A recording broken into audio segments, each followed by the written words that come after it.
PD. I'll be coming to Mr. X, in 5, 4, 3, 2.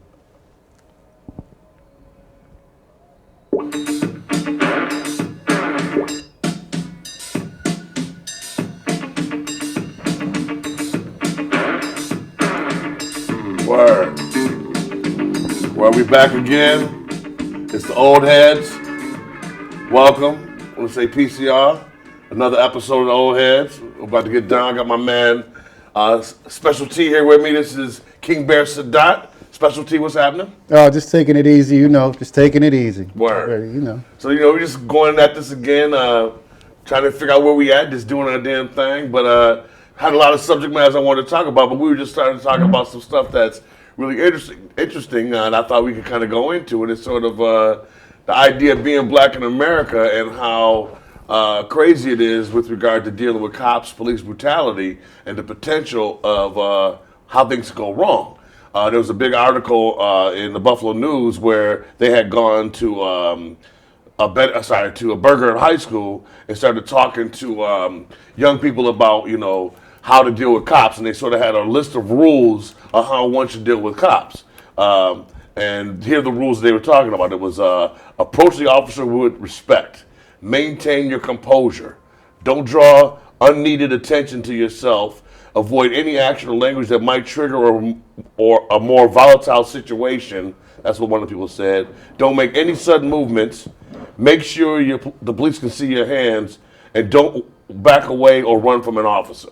Now, I believe that's all good information, but the thing that I find very interesting about it is I often go back when they were talking about the Ray Rice situation with Ray Rice hitting his wife, and then when somebody like Stephen A. Smith went on TV and said, he was talking to how he warns his females in his family, you got to be careful what you say to people because you might say something to the wrong dude and he might act a certain way, and everybody got on his ass about saying it's like, well, you're basically talking to victims about how to prepare them. Like, that's bullshit. You shouldn't be talking to victims about preparing themselves. I'm like, man, fuck that. Like, I think that unfortunately, some people have a different relationship with consequences in the world. Like, people like us have a different relationship with consequences. So they might not have an idea how raw and crazy relationships can get in different situations, or they have no idea what it's like to feel as though you're being preyed on by a police officer. You could be doing anything, and next thing you know, you're in a situation that your life might be threatened.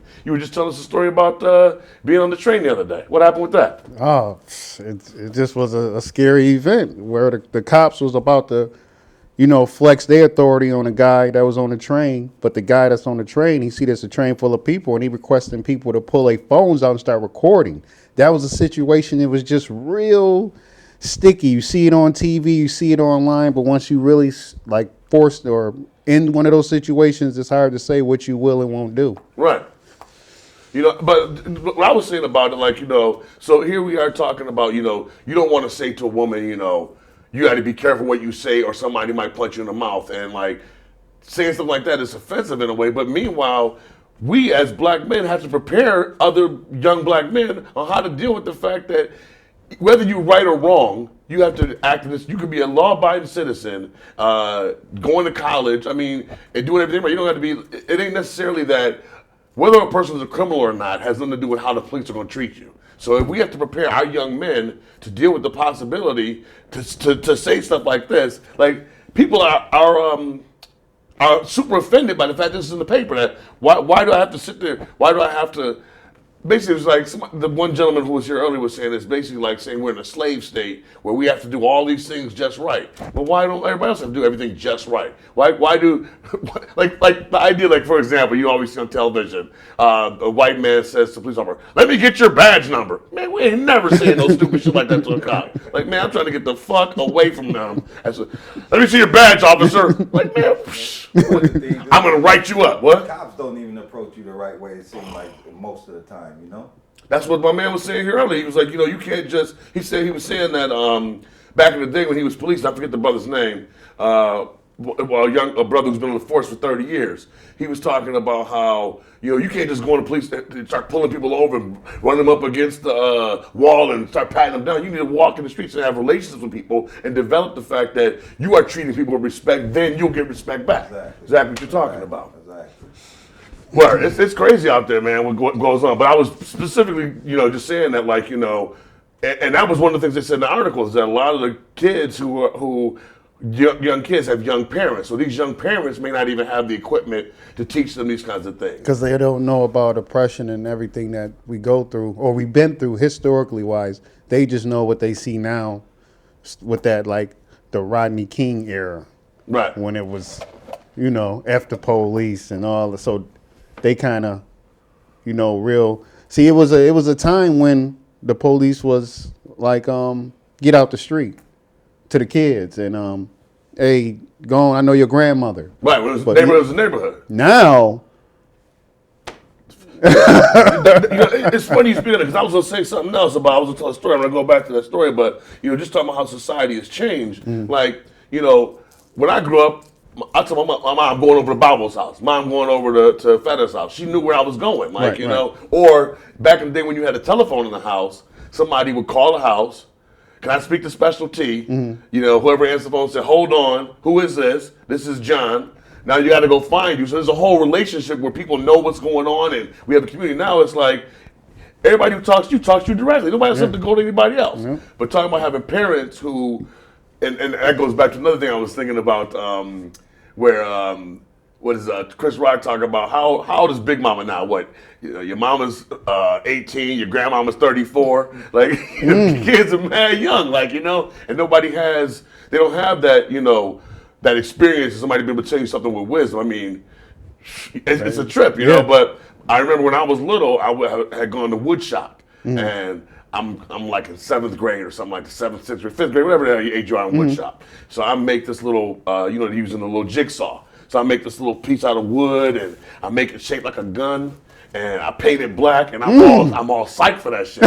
So I take it home, I show it to my mother. I'm like, Mom, look what I made. She took that shit, said snap, and threw that shit in the garbage. And I was crushed. I was like, I'm like 11 years old. She's like, no cop will shoot your little ass because you got a toy gun. You out here like, but damn, like I was mad at my mom, but my mom had mad love for me and had the knowledge to know that a cop will kill me. Shit, they shot Amadou Diallo for having a wallet, let alone a fake black thing that's shaped like a damn gun. I'd have been a statistic if it wasn't for mom. Little boy, Tamir Rice. That's his name? Yeah. Man, you see that video? They pulled up and like immediately started letting loose on his ass. They didn't even know he was like a little boy. They just pulled up we looked at the car was damn near still rolling when dude got out and just started shooting on him. Yep. Crazy, man. Man, it's just crazy what's going on out there. But just talking about a couple different things. Just wanted to go a little flow on a few different things that are going on. I was watching a TV show on, I think it's called Shark Tank. And if you haven't seen Shark Tank, it's a show where people pitch their ideas to billionaires. And there's a bunch of people on the panel. At this time, I don't know who all of them were, but I did know Mark Cuban was on the panel, and a guy from Fubo, I don't know his name, or whoever it may be. Damon John. Okay, so he was on the panel, and there was this family, and watching this family do this pitch, man, it was so beautiful to me. It was a husband and wife, and they had come up with this idea called Naturally Perfect Dolls. And their plan was to make dolls that they felt that this was what the man said. He said, my dog came to pick up his little girl from school or something like that, and she's in the backseat crying.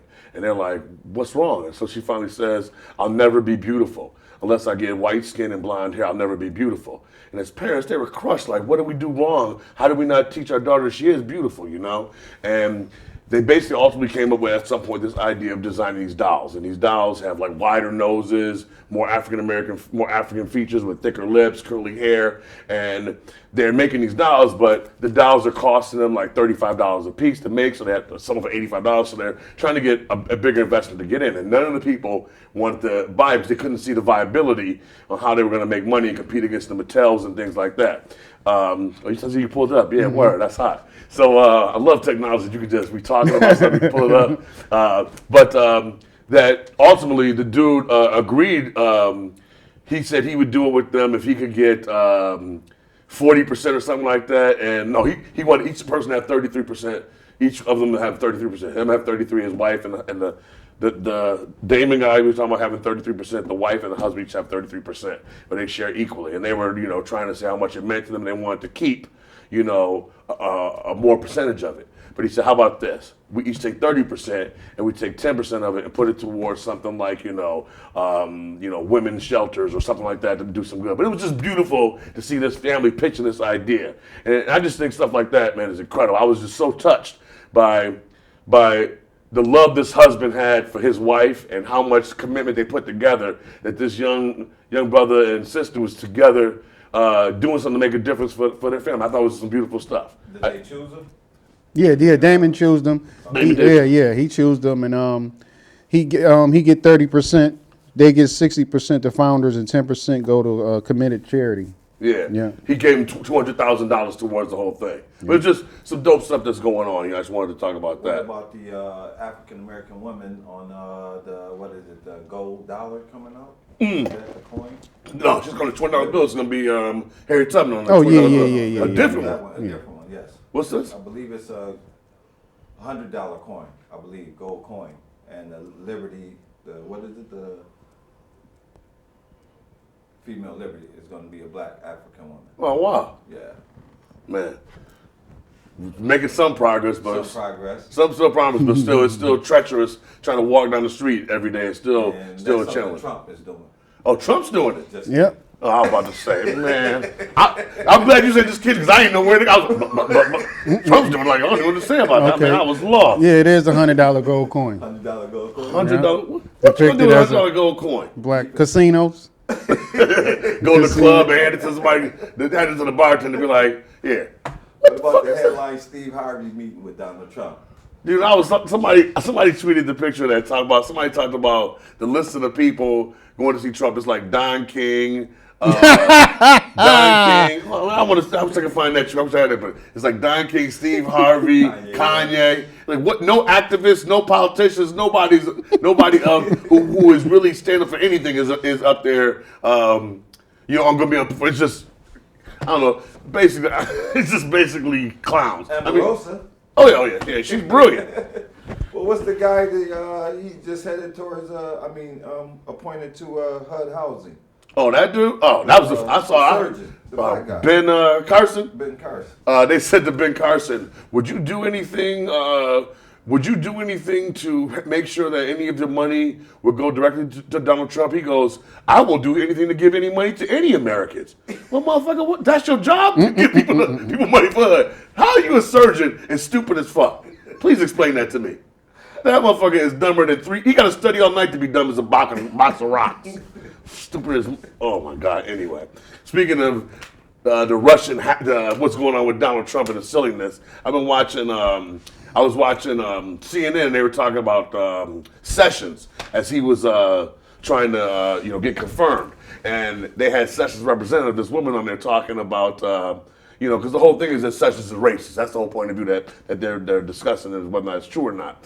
And she goes, there are going to be two. Everybody who's speaking against him. It was going to be Cory Booker and the Congressman John Lewis, I think his name is. He walked across the bridge in Selma with MLK, but they were going to be talking against Sessions, and she was saying that all these people who don't know him are going to be speaking against him, but there are going to be some people who are going to be speaking for him, like some civil rights leaders. And then she goes, but their names escape me. So hold on. So now your Trump card to show that he has black support. You don't know their damn names. So I tweeted her. I sent her a text message afterwards. I go, what are the names of those brothers you was talking about? So then she sent me back a meme of Tom Cruise in Top Gun, whatever that movie was. Talking about yes, ma'am. Yes, I'm like, I texted her back. I'm like, you sent me this silly. Somebody asked you a real question. I then hit her with, wouldn't it be best if we all did our best to do our best to make this a better country? So then she sent me a list of all the people on. I go, okay, ma'am, who on this list are the civil rights leaders, right? So then I look at the speech the next day, and they got this young brother, Willie something.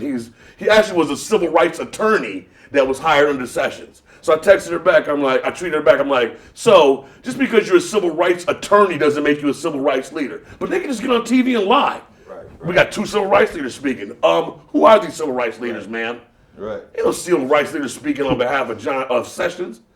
Dude, man, I'm so sick of the idea. Oh, and then Trump got the audacity to call CNN